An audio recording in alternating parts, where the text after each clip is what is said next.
please let me in. It is very cold outside. No, God forbid. Go away. Get out, you useless child. We don't need you anymore. Look at her crying. Pathetic. She worked late every night so her family could survive. One cold winter evening, she came home tired, cold, and hopeful. But they locked her outside. What they didn't know was that she came back with shocking news. What would you do if the people you suffered for turned their backs on you, the same night your life was about to change forever?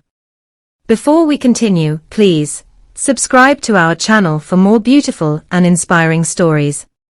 And don't forget to tell us where you are watching from. It means a lot to us. Blessing and David's story began with hope that refused to die. In Lagos, they were known for patience. They waited year after year for their Canadian visa, watching others travel while they stayed behind. Each rejection letter felt like a quiet insult, but Blessing never allowed bitterness to live in her heart. She believed that delay did not mean denial. When the approval finally came, Blessing cried so hard she could not breathe.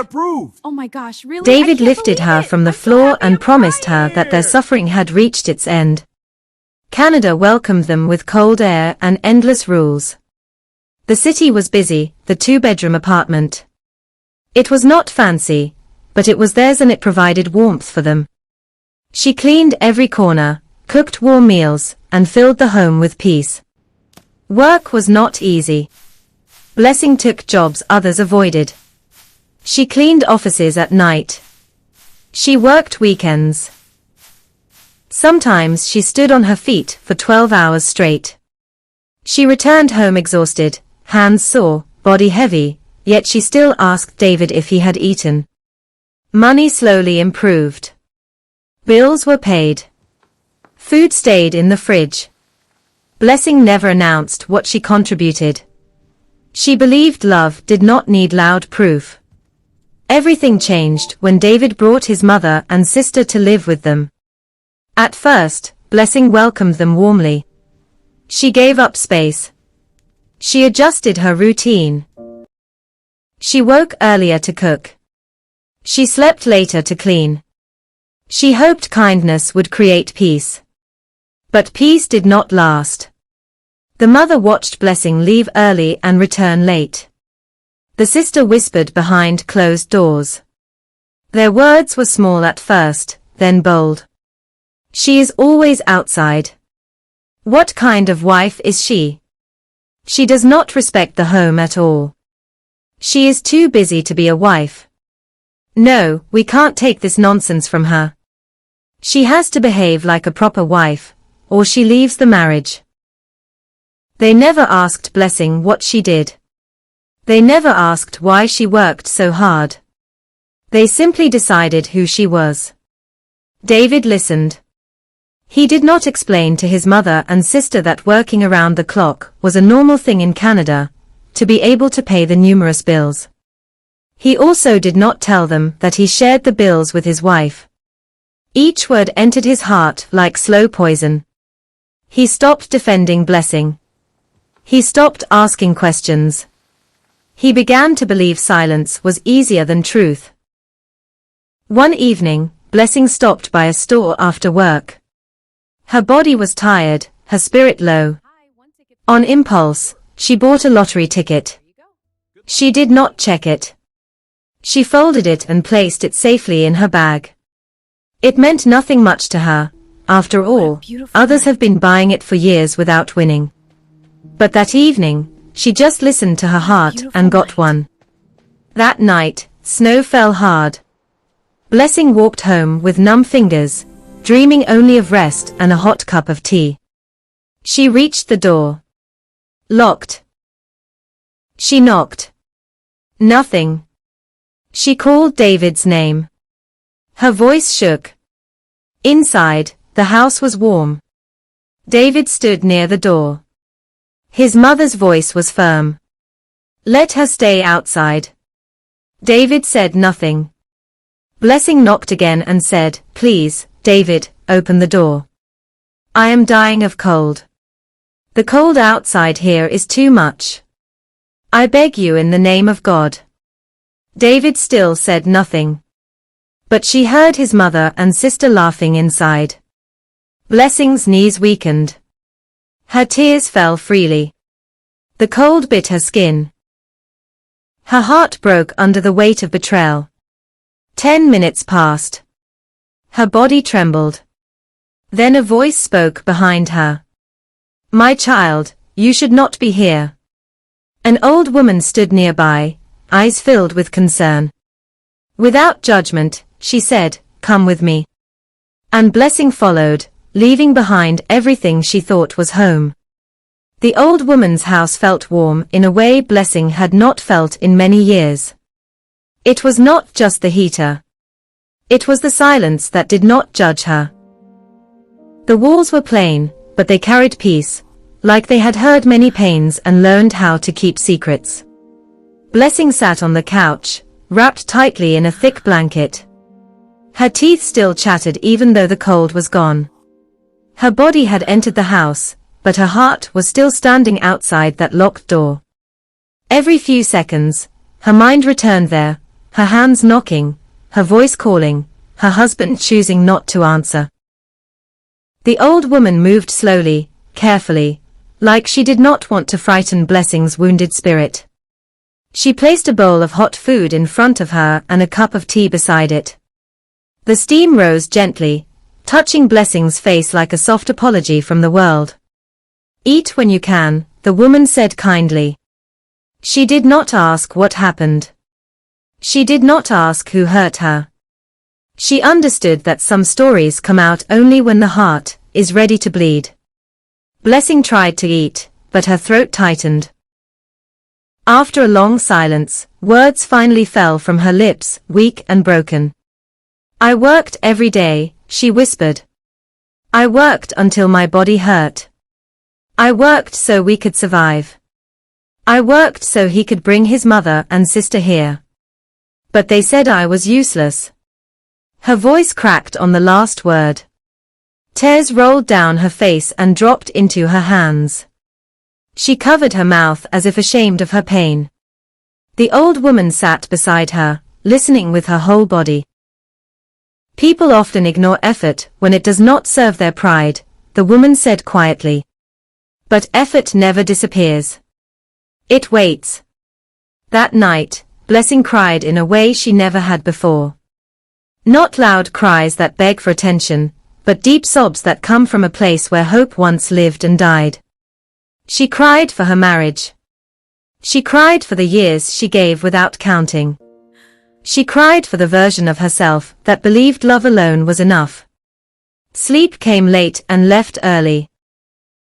When morning arrived, it did not rush her. Soft light entered the room.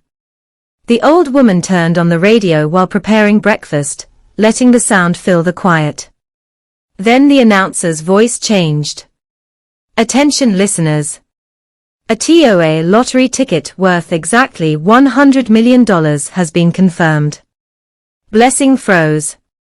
The spoon slipped from her hand and hit the floor. The numbers were read slowly. Her heart pounded so loudly she thought the old woman could hear it.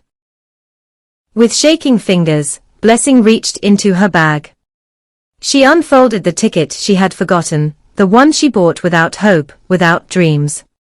The numbers matched. Every one of them. Her breath caught in her chest. Her mind could not accept it.